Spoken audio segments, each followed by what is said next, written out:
Now that we have our blood running a bit again, I would like to call forth Father John Crossan, who will introduce our next speaker. John, wonderful colleague, former executive director of the consortium some years ago, and most recently served as the executive director of the Secretariat for Ecumenical and Interreligious Affairs of the United States Conference of Catholic Bishops. So, John.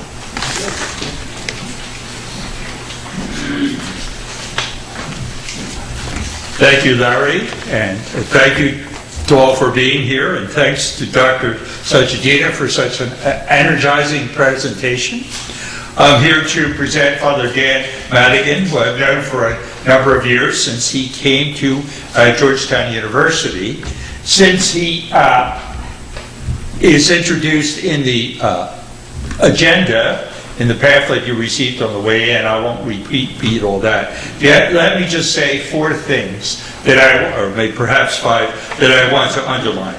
First of all, notice from what we do say in our agenda for this evening that you received, that he has taught around the world. He's from Australia, Jesuit from Australia, studied in the United States, taught in Turkey, taught in Europe, taught in Rome, taught in the United States, and other places not mentioned here. So he's certainly a man of international experience, having had students on varied continents. It doesn't mention things I've read that he was in Antarctica, but he can answer that if he wants. So he's a man of great experience. You notice, too, that he does things where he is. When he was at the Jesuit University in Rome, the theology school, the Gregorian, the most famous of all the Roman Catholic theological schools, he formed an institute. And you notice he was involved in many institutes for mutual understanding. So he's a man of great energy, though very understated is how I found him, and find that quite interesting. Another thing I would like to mention is his interest in research, and it's mentioned on Georgetown's website that what he is interested in now, one of his interests, is the fact that Western theology has not been influenced that much by Islam. In Eastern Catholic and Christian theologies, well, of course, Islam was a presence in the East, but only more recently in the West. And so we've been preoccupied with the Enlightenment, the secularization, and those types of things. And now we ought to turn, he says, some of our energies to our interactions with Islam and what that might mean for our theologizing, which I think is a fascinating thing to think about and to explore, and could give us a common agenda for these lectures for the next several decades. Finally, I will mention 2 articles. They list his whole bio of many articles and edited books and so forth, but I'll just mention 2 of them that struck me. One article is on liturgy in a religiously plural world, Muslim and Catholic worship in dialogue. And of course, I've been present, as many of the Muslim friends have worshipped, and they have been present, of course, when I did. And the interaction, I think, to try to scope that out a little bit is a fascinating topic that he wrote about a number of years ago. And then finally, I'll say another article is The Search for Islam's Scholasticism.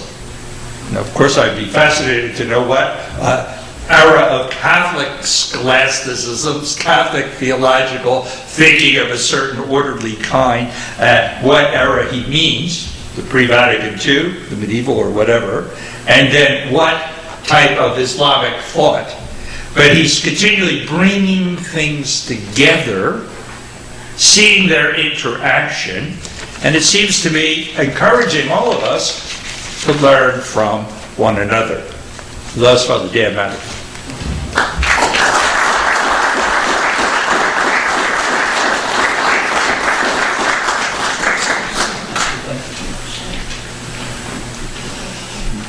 Thank you, John. Very kind. Thank you also to the consortium for inviting me. I'm very honoured to share this platform with a scholar of such note as Abdulaziz Sachedina. Like him, I don't think I've had much more than an opportunity just to shake hands with him in passing in previous years. And I regret that now, but we live closer now, although George Mason is a long way. It's one of the many Georges that complicates academic life in the DC area.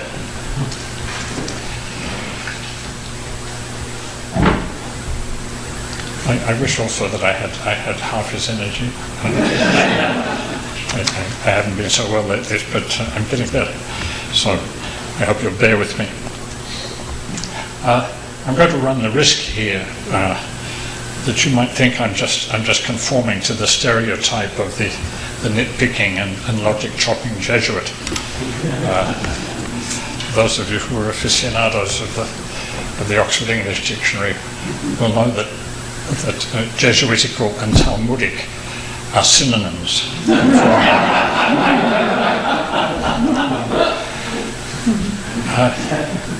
But I don't think this is just idle speculation about the meanings of words. What I want to do is to focus carefully on some of the words that Larry gave us as our topic for tonight. Religious faiths. When Larry gave it to us, that S was in brackets. So that's a whole other thing. I'm not going to go there for the moment. Religious faiths in a pluralist society. Each of those words is freighted with great meaning, and we recognize that each of them is extremely complex and open to various interpretations. Now, people from both ends of the political spectrum recognize, either with horror or with glee, depending on which end of the spectrum you stand on, that the project of building pluralist society is at least under great strain, if not under great threat, not only in this country, but in many parts of the world. Some want to coerce and eradicate the other, the religious other, the ethnic other. Some are satisfied with just excluding and marginalizing the other in order eventually, slowly, perhaps with legal means, to eventually create the kind of pure society that they hanker for. However, I don't want the current crisis state of our world to take our eyes too much off the question of what kind of pluralist society do we want to build after this crisis is, as I piously hope, after this crisis is over. What do we mean when we say we want to build a pluralist society? We have to have a long-term vision of the societies we're trying to build. And in such a situation of conflict, everyone feels they have to take a stand or take a side. And we can be lured into thinking that the definition of a pluralist society is clear enough, and everyone ought to understand what it means. Difference, diversity, multiplicity, all the buzzwords of the pluralist vision.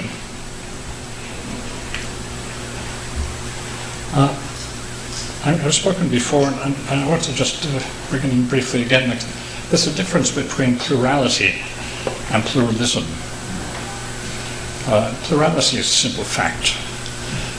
There is a plurality of religions, there is a plurality of ethnicities, there's a plurality of languages, of cultures, any number of pluralities. Pluralism and pluralistic that comes from that, that's a policy, it's an attitude to plurality. Sorry? A positive evaluation. Yes, thank you. Well, mostly. To say that one is pluralist is to somehow accept that plurality. It may not be particularly positive, it might be a kind of shrug of the shoulders, where you say, well, none of those religions is true. each one is more outrageous than the next. But let's just leave all that aside, and rather than try and root them out, we'll just let them go their way. So pluralism is sometimes a theological commitment in which we say God allows this plurality, God desires even this plurality. It might be a decision in which one says, well, I have my own position, but I'm going to treat every other position with the same openness that I treat my own position. It's relativizing sometimes. So there's a whole range of things that pluralism might mean. And I don't think we should be too quick to think that we know exactly what a pluralist society is like. Pardon me.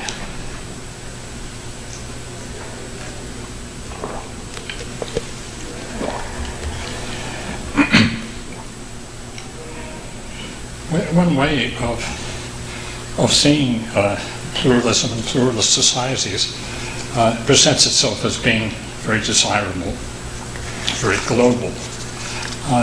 But it seems to me it's one that one comes across very frequently. It seems to me a kind of balkanization. Balkanization. That's a term that's used in various different ways. So let me explain what I mean by using it in this case.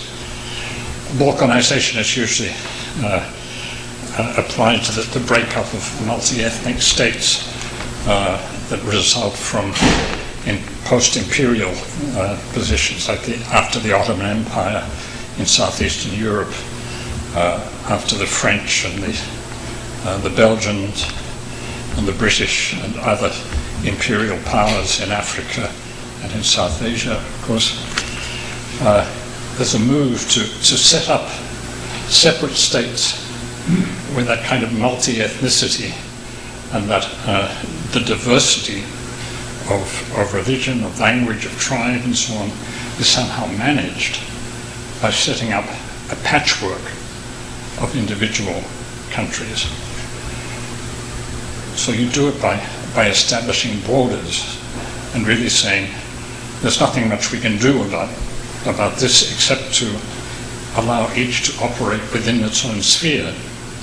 And you set up the border so that the other will not impinge, and you set up the border so that the other will not challenge. And for a time, it often works. And sometimes I think that is the kind of pluralist society that has often been spoken of in the US. There's a kind of an imaginary of the patchwork of different religious traditions, and we can't actually do anything about it except to keep them in their place.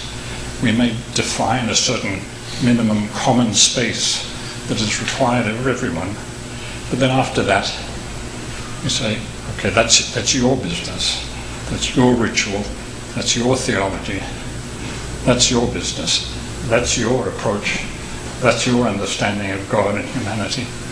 And we set up these boundaries that we think of as more or less impervious to one another.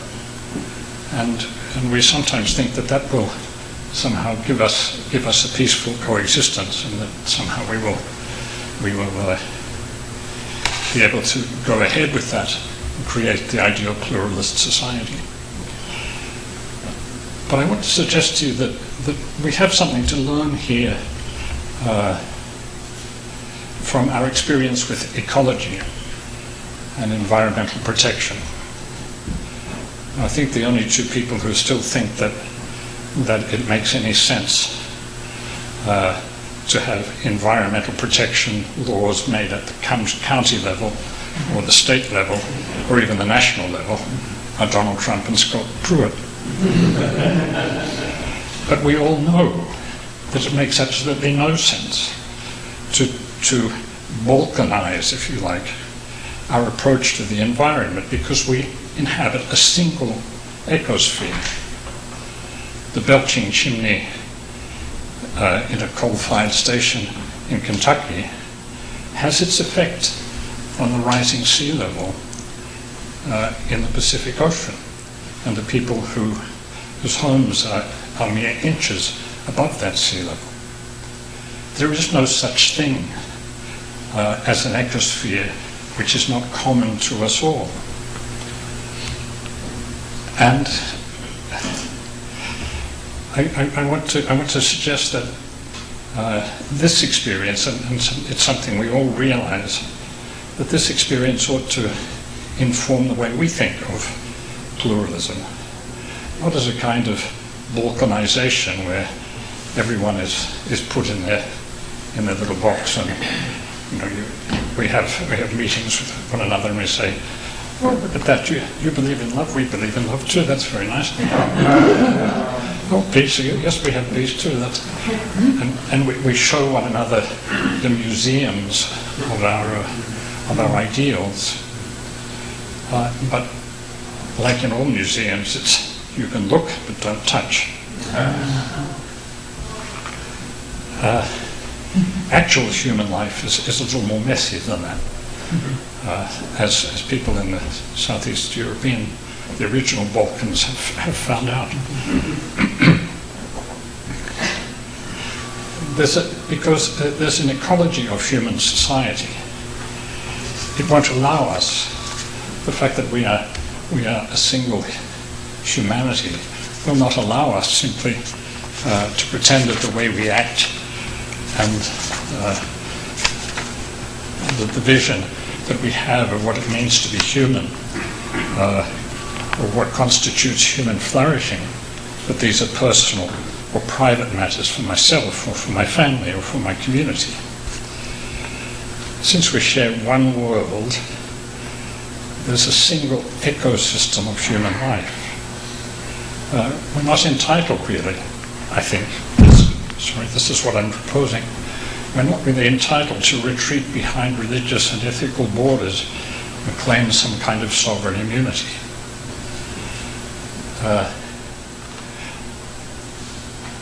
I think God has one project for humanity. I cannot be convinced that God has multiple projects for humanity in the sense that God would say, "Oh, you're Chinese, okay, well, I've decided that you will be Buddhist. You won't really actually believe in God, but you will have these kind of scriptures, and you'll have this understanding of what it is to be human, you'll have that understanding of the self and the impermanence of the self. But you're Indian, well, I've decided you will be Hindu, and these are your scriptures," as though somehow God has already determined that these are separate. Because it's only people who are not really paying attention to what religions are saying and what religious believers are saying who think that it's all the same.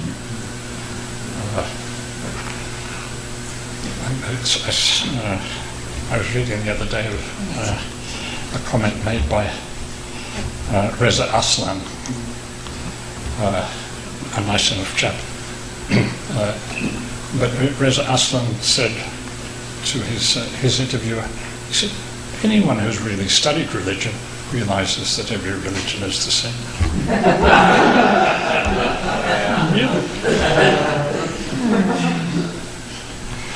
There are things about which we differ, and they are not things which are marginal.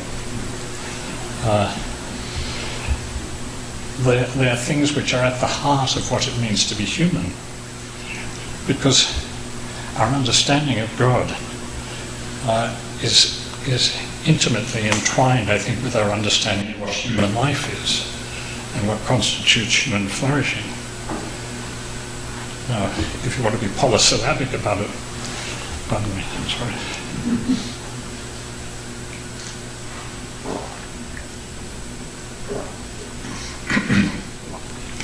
Before embarking on polysyllables, always have a drink.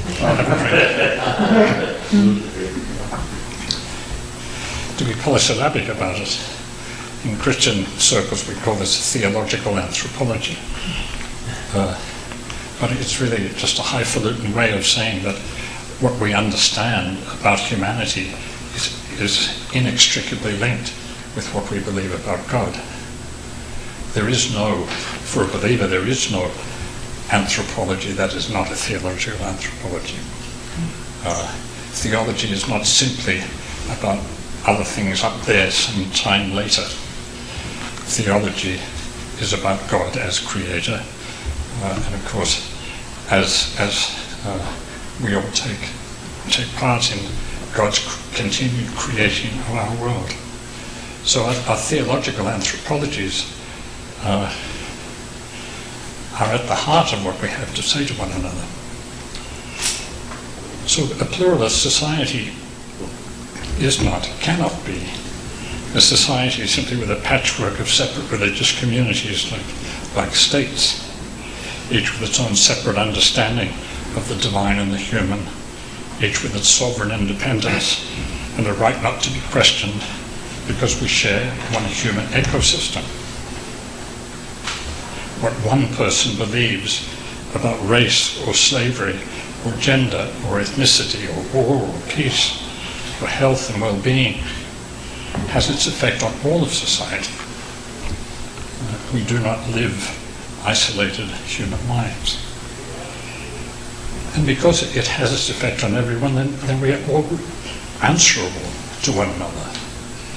We have to be accountable to one another, just as we recognize when we're talking about the environmental state of our world, we recognized that we have a right and a duty to call each other to account for the way we are living, for the way we are driving, for the way we are generating power, for the way we are mining, for the way we are sluicing away our waste products. We have a right and a duty to call each other to account.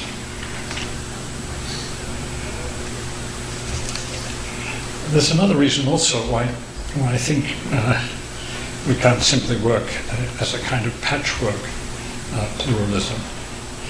And that's because each human being's identity is socially formed.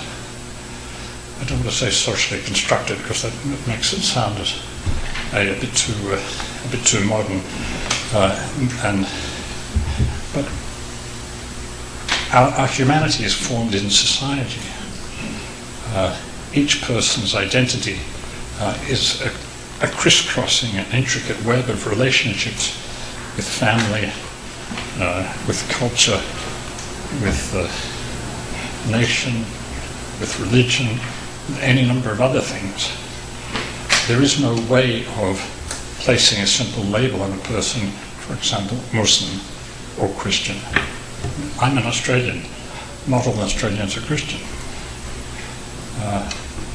I'm not a citizen here. I'm what the IRS likes to call so warmly a non-resident alien. I can put my aerials up if you like. I'm a priest. Obviously not all Australians are priests. Not all priests are Jesuits. Right, John? Who I am is a crisscrossing of the places I've lived in Asia, in Australia, in the Middle East, in the US. It has been terribly important for me. In Italy, the friendships, the competencies, the hospitality I've received. It may surprise you to know that not all Jesuit priests are students of Islam. There have been others. But each of our identities, the identity of every person in this room is unique. And it's a unique intertwining of so many relationships, so many factors, that it makes absolutely no sense to say of one of my colleagues at George Centre, he's a Muslim, as though that explains anything. He and I are both university professors. That explains a certain amount of stupidity and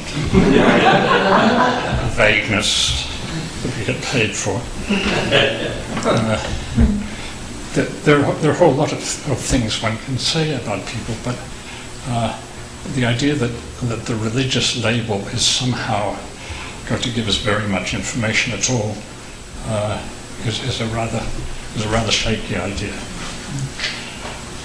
And so this idea of pluralism that I've very often found operative in conversations in the US and in Australia and in other places, where you have the kind of patchwork of things. Well, that's your space. You know, you can be Muslim there.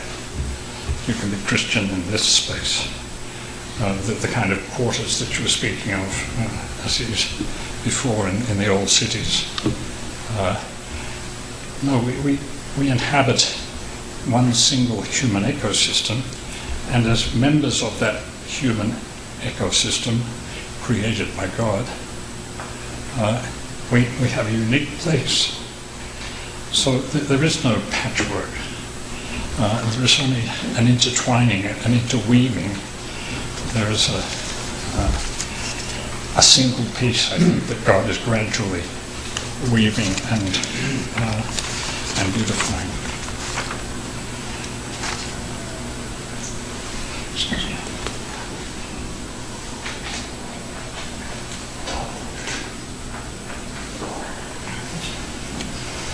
There's another camera over here, I just realized. For future steps, I will change. It wasn't because I wanted to go off it, that's just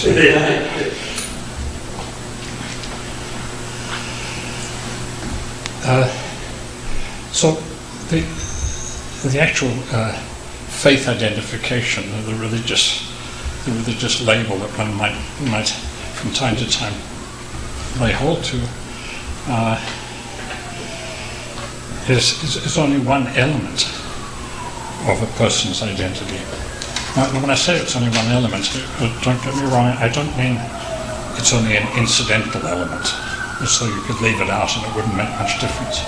Although for some people that is true. You'll often hear people interviewed and they say, oh yeah, well, I was brought up Catholic, but now I'm X. They want to label is not significant in the sense of who they are. But when I say it's only one element,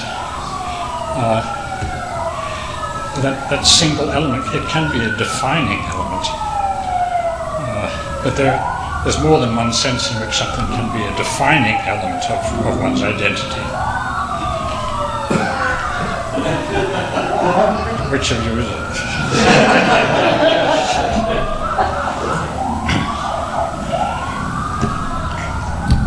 You can hear me over this.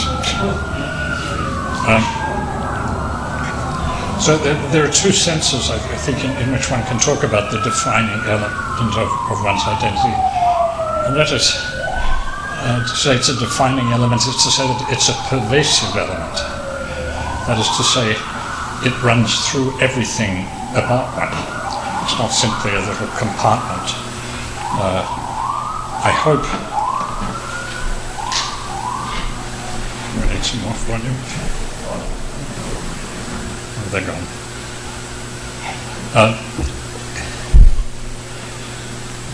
To say that it's a pervasive element, and I think I would hope that being a Christian, being a Catholic, being a Jesuit, all those things are actually pervasive elements in my identity. They're not separable out. It suffuses who I am. But for some people, this religious identity is a defining element, certainly, of their identity. But that only means that it's an element for making borders. So I think we all know people like this. They define themselves by a religious identity or a national identity or so. But there's no real content to it. It only defines who's outside. It only defines who is the other. Now we're very quick in lots of situations to use religion as a border-defining element, and it's the defining element of our existence, we would say, but not because it's pervasive, not because it informs and shapes everything we do, and how we are scholars, or how we are doctors, or how we are teachers, or how we are artists, but simply it gives us a definition of who's on the outside. Now, our religious traditions, particularly when we're talking about Judaism, Christianity and Islam, we've gone through this process early on of trying to define the borders. Daniel Boyarin has written most tellingly and interestingly on this subject with regard to the so-called parting of the ways between Christianity and Judaism, the gradual development of a sense that there must be a border here. You can't say you're a Jewish Christian. I mean, you can either be a Jew or you're a Christian. Now, most people's lives didn't actually work that way. And for a long time, people didn't really recognize the borders, but authorities gradually on both sides started to police those borders. And we came to see difference rather than commonality. We see in the Quran and the early Islamic tradition something similar going on. Are the Christians fellow believers, or are they not believers? Or where are we going to make the line? Who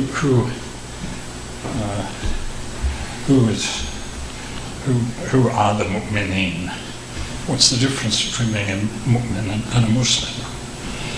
So we see in the names of all religious traditions an attempt to understand where the border exists. And you mentioned John of Damascus before, and he's someone trying to do that, trying to make clear how he sees Islam as falling on the wrong side of the line, as being a heresy like the other Christian heresies.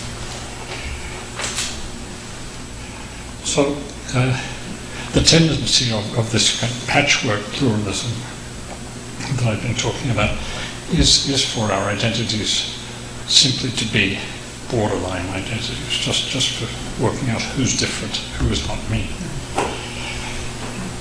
Now, in the US, I didn't go to school here, so I don't know the Pledge of Allegiance. And I'm still a non-resident alien, even though I do sleep here. I have for 10 years. But in the US, people rather blithely talk about one nation under God. And it struck me as I was writing that, it's not a bad definition of ummah, is it? What is the Islamic ummah? One nation under God. But this is a thing you put on, well, I think some president added, didn't he? Some president had added under God at a certain point when it was... Congress. Congress, was it? I think. Wrong branch of the government. It was the government.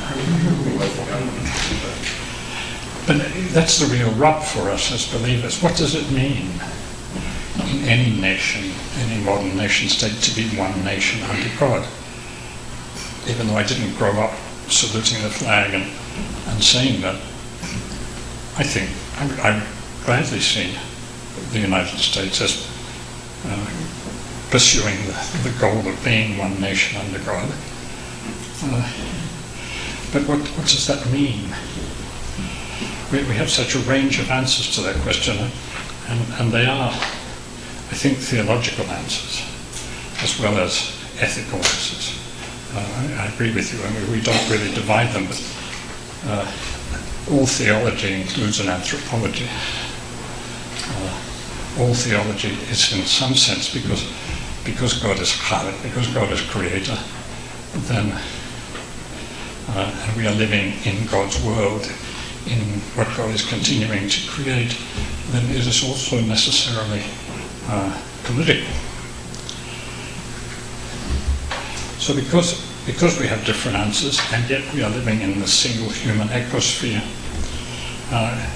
we have a right and a duty to challenge one another and to accept to be challenged.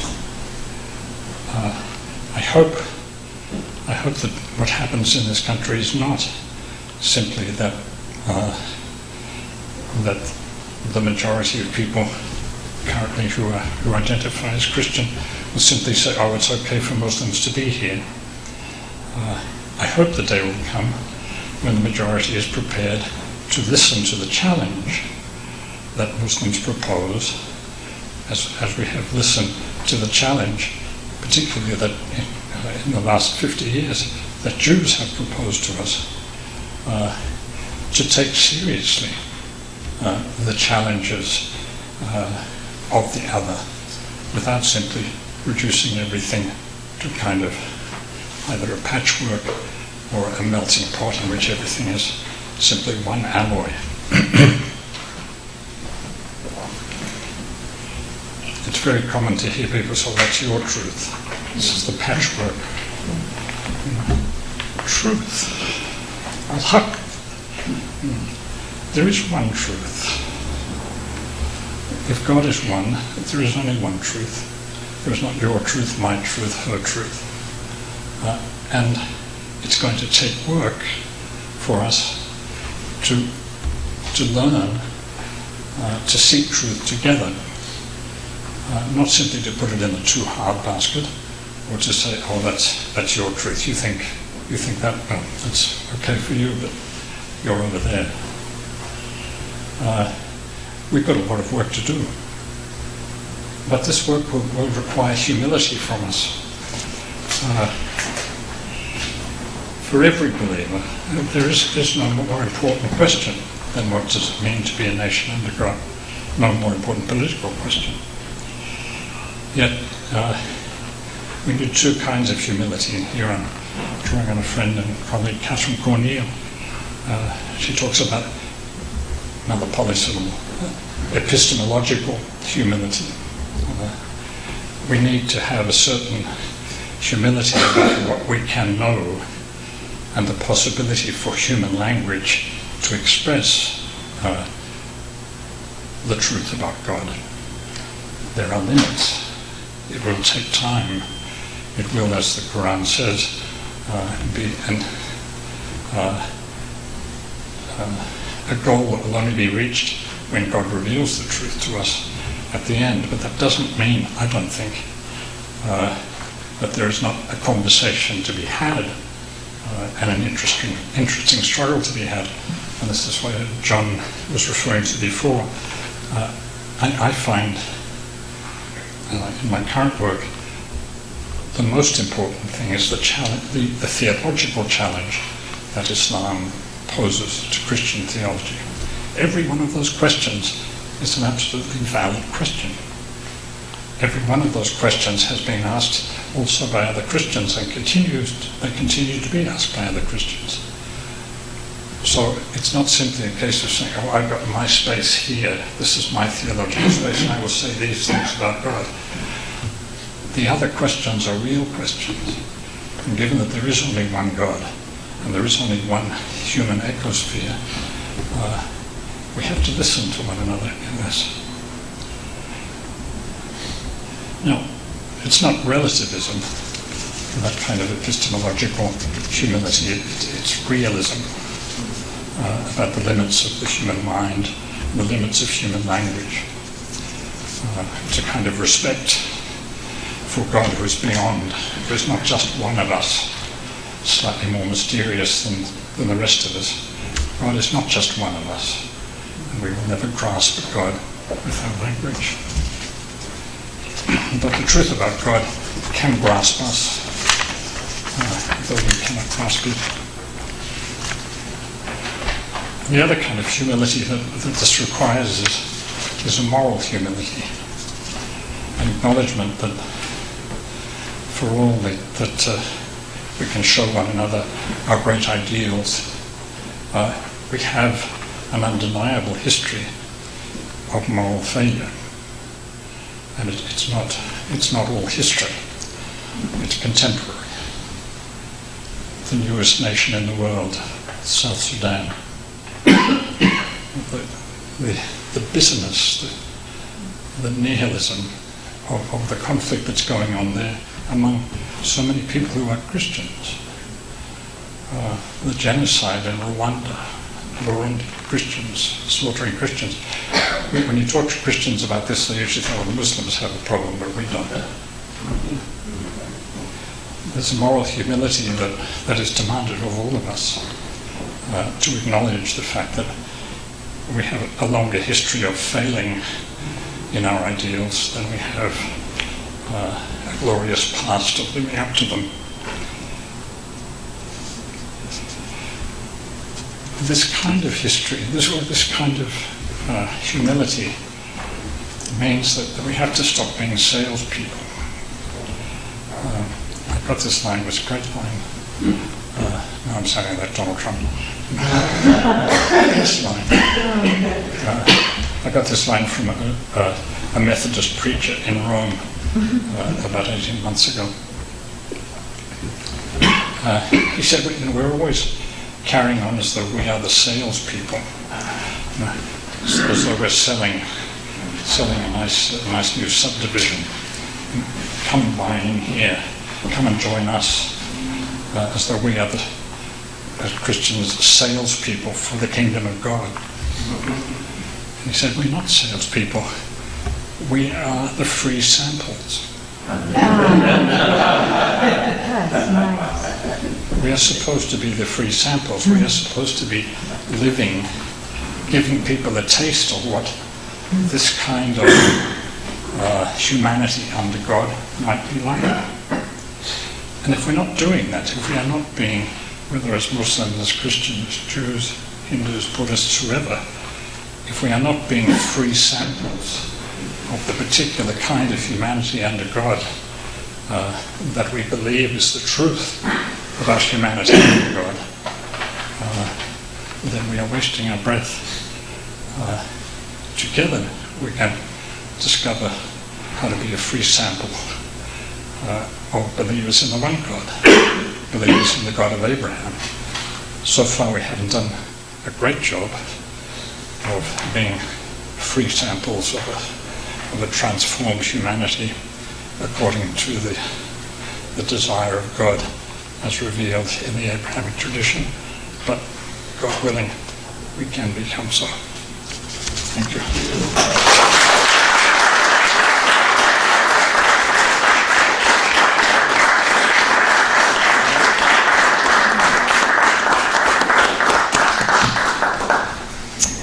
Thank you, Dr. Madigan. We will move shortly to a reception where conversations can continue, but we do have a little bit of time for succinct question or two. Okay, no sermons, please. Just a succinct question or two, and then we can move on. It can be for both speakers or either speaker if you wish. So, yes, please. Yeah, I just was reminded, listening to Professor Madigan, of something that Rowan Williams shared several years ago. I think it was in Georgetown, and he's had a lot of dialogue been involved. And he said that in the interfaith dialogue with Muslims, and I think it was just Muslims, but anyway, could be two-way or multiple, that he found that it was wrong to approach it through common ground. And then expanding on, but rather than you should go the opposite, and then you should sit down and talk about what you differ on, and then you begin to know each other, and things can happen. So I wondered if Professor Madigan had any. I mean, I never saw that happen. Yes, I'd right. love to see that happen. Right. Never let it be said that I contradicted Rowan Williams. I'm an enormous admirer. I've got stacks of his books. 3 of them are open beside my bed. I never know which one to take. I think that's true. What is different about us is what defines us and what makes us interesting. Yes, the commonality is important, but my experience in a lot of interfaith things is that as we're going through the kind of museum tour that I was talking about before, is people are sitting there thinking, yeah, she talks a good talk. I know in the back of my mind X, Y, or Z. And this is going on all the time. So that's one reason why we need to come to the humility and to start, perhaps with our common failure, but also to zero in on the things. I have no problem with Muslims criticizing the understanding of the Trinity, the understanding of the Incarnation, and so on. No problem. That hasn't destroyed my faith in the Incarnation or the Trinity, but it has really given me wonderful theological impetus, if you like, to explore what's going on there. Why do I not want to let go of this? What is there about our history of faith on this point? What is going on here? I think that the differences for me have been, and this is why I think it's very important for Christian theology and the West to take Muslims seriously as interlocutors.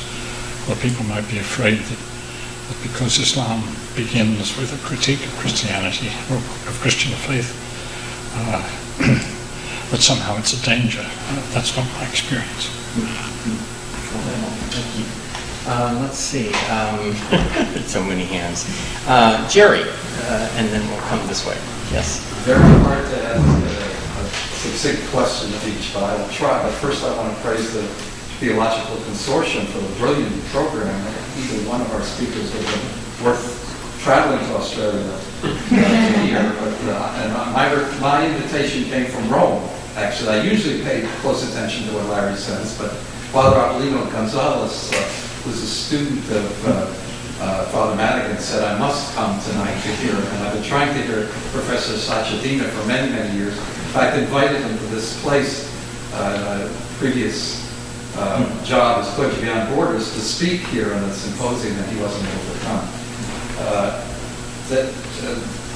Father Madigan, in part of his introduction, says the question is whether God allows or desires pluralism, which I think is really important. And I think the text that we heard, which I always use, and I wish I could claim it from Jewish tradition, but the text in the Quran seems to indicate that God desires pluralism because of the epistemological humility question. We can't achieve the project that Father Madigan talked about, one project for humanity, without many religious traditions, without many religious languages. We require the other, not tolerate the other, but our religious project requires there to be many faiths. So that I wonder if the whole presentation moves towards God desires pluralism. And my question for Professor Sachedina, it's clear that theology as a source of ethics is easy to talk about and what we have in common. You seem to be suggesting that we needed to do something more difficult, which is come to a common theology of interfaith relations. So I don't know whether you could expand on that a little bit. Larry knows my perspective on that, and it's related to the first question. And I think our theology is a theology of complementarity, that we need some specific thing. I need there to be Muslims, I need there to be Christians, I need there to be Buddhists for my completion as a human being and as a Jew. I'd like to just one quick, a Muslim friend said to me, described my faith, and he says, why aren't you a Muslim? I said, I'm a small M Muslim. I think that Reza Aslan, God wants Reza Aslan to be correct. He wants all of us to be able to say, I'm a small J Jew, I'm a small C Christian, I'm a small M Muslim, etc., etc. Okay. Two questions that are somewhat related. So,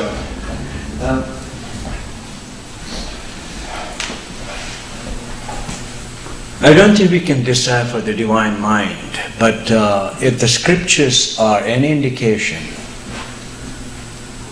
then plurality of human existence and plurality of human spiritual experiences, as well as plurality of human expectations, both from themselves and from others, would require us to believe that God desires paths for human beings to explore and to come to the path that works for him or for her, salvation or satisfaction or inner peace. Had it been, I think, otherwise, then there would have been no need for human beings to really condemn each other all the time because I happen to be different. I would say that in my own personal life, I'm a Christian Muslim, I'm a Jewish Muslim, and I'm a Muslim Muslim. In other words, I do have elements of all the religions, like my colleague Professor David Nowak would say, that we have some of all of these traditions, that we are unconsciously part of it. Now, I happen to be honorary Anglican, by the way. I've been accepted by the Anglicans, to be an honorary spokesman, and I do go and preach for them sometimes. They give me the sermon passage, and I speak, and I carry the Bible in my hand, and I do that. And I don't feel any contradiction with my own faith, that I am basically a Muslim. But doesn't mean that my having a particular tradition should lead me to look down upon another tradition or treat another human being who might not have any tradition for that matter. I have a brother who is totally agnostic, totally atheistic, and he's still my brother, and I have never felt that now he happens to be my blood brother, but I also know people who are related to me who have no religion whatsoever. Now I feel very comfortable with them also. In other words, I am more inclined to believe that Abrahamic traditions are very much sharing the genes. The genome is the spiritual one, which allows each individual to negotiate his or her own spiritual path. Even within the tradition, by the way, because I might be totally different than my brother Abu Bakr, for example, who is a Muslim also.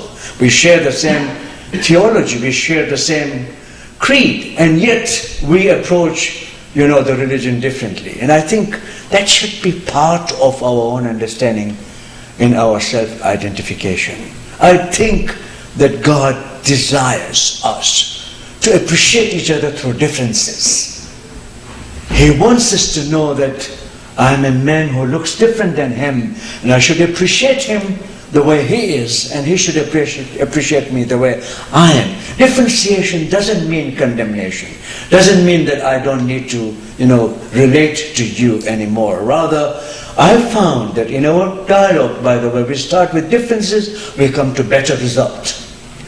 In order to understand our common ground, we need to first of all treat the path of differences, so that we know exactly where we are differentiating and what is the cause of my misunderstanding about your intentions and your misunderstanding about my intention. Otherwise, there will be no dialogue. Dialogue simply as a matter of what we call civility, I am not for it. I am for dire practice. Dire practice cannot come without appreciating the differences. It can only come when I know you are different and still I love you the way you are. That's what the dire practice is all about, and I think we need to do that. A question about pluralism and God's desire. Just to clarify a bit what I was getting at with my perhaps rather outlandish claim. I wasn't saying that I think that God wants everyone to be Christians. I think God wants everyone to know that know God, know the truth about God. And each of our traditions is saying, we have seen for ourselves and we are saying to other people, we think this is true about God. I think the defining moment, I don't want to tell you as a Jew what the defining moment is, but other Jews have said to me the defining moment of God's revelation to the world was the event of Sinai and all that follows from that in terms of Torah and study of Torah and so on. Fine. I think it's important for me as a Christian. Of course, I believe something similar, but for me, there's also a further, if you like, outworking of that event of Sinai, which I see in the cross of Christ. Now, for Muslims, says to me that the defining moment of God's revelation to the world, God saying who God is to the world, is the Quran. Then it creates a bit of a problem for me, partly because of what the Quran says about the cross of Christ. So I can't simply say, oh yeah, well, God decided to tell them one thing and to tell me another. But I'm not trying to say that I think what God cares about is that everyone convert. No, I don't think that's the case. I think what God wants, and the one, if you like, the one project of God is for us to know God and to be united with God and so on, and for us to point for each other to the place we see that truth of God spoken in our world. And, as I said before, to be free samples of what that might be like, a really, truly human life under the one true God. We're tracking our time. Do we want to carry questions to our evening, or there are too many hands for me to be able to engage? Let's see. I'm trying to think. Why don't we'll get one more question here, and if it's short, is it correct? The question is pretty short, but I don't know what the answer is. This is for Father Madigan. I just want to make sure I understood you, because when I heard the talk, I had the feeling you were saying the common project that Professor Sachedina talked about isn't possible unless we have some understanding of God. But in your answer to Gary's question, I got the impression that maybe what you meant was we have to hear each other's views about our understanding of God, not necessarily come to the same conclusion. So I just want to make sure, do I understand you correctly? If not, please correct me. Yes, I'm sorry if I misled you. I don't think we all have to agree about the nature of God before we can be part of the common human project. I mean, part of the common human existence is to learn from each other and to learn by experience, and as humanity has gone on, by constant reflection, what does it mean to be human? So we're all part of that conversation, which doesn't mean we come to agreement before we work on living together and acting together. But those differences of how we understand God, God's relation to God's creation, do in fact make a difference to the way people live. People who don't think of God as creator have a different understanding of humanity, have a different understanding of the cosmos and our responsibility for it. Not always a worse understanding. Some people have they don't see this as God's creation, but nonetheless they see it as the most sacred thing that we have responsibility for. So I'm not wanting to rule out and dismiss those other voices. Thank you. Rich, you had a quick question? If diapraxis is what you have hope for, Dr. Sachedina, I want to know whether mixed marriages in Tanzania or Ibu Patel's interreligious Job Corps in America. Are either of those plausible places that you have hope for, where people will learn? I perform marriages a lot in Virginia and other places, and I think that my only hope and prayer is that we reach a stage in our spiritual development whereby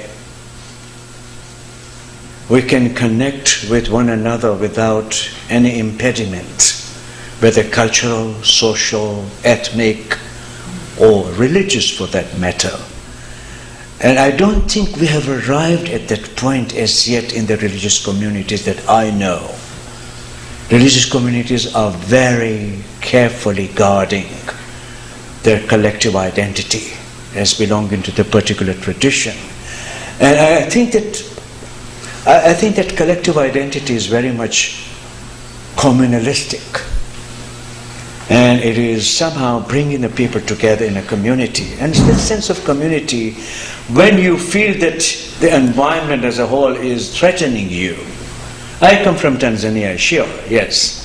And, being of a different ethnic, background, sometimes you do feel, I still remember in Toronto subway, when I was persuaded by white youths, they wanted to beat me up. And they told me, go home, Paki. They thought I was from Pakistan, And I ran for my life. So my identity, the way I look, I cannot escape it. I will never be a white person, or I will not be a black person. I am what I am. Now, if we can generate the kind of respect and empathy towards one another, then we have succeeded in dire practice. Dire practice simply says, stop talking about issues, do it in your life, so that you can show with your action more than with your words what you believe in.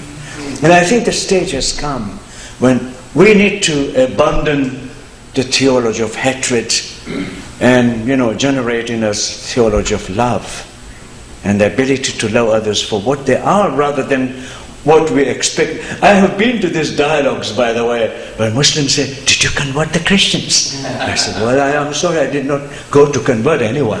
Or the Christians might have the same expectation. Did you convert these Muslims, these pagans, Why don't you do that?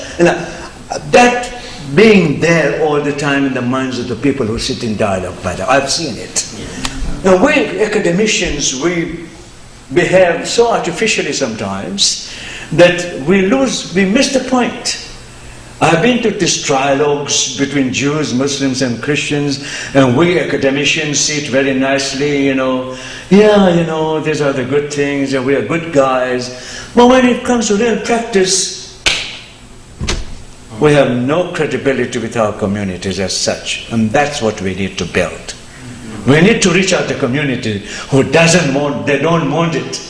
They don't want this anything, They want to be separately, kept within their own precincts, And I think this time has come for us to move from dialogue to dire practice. For that reason, I think dire practice. But it's not my term.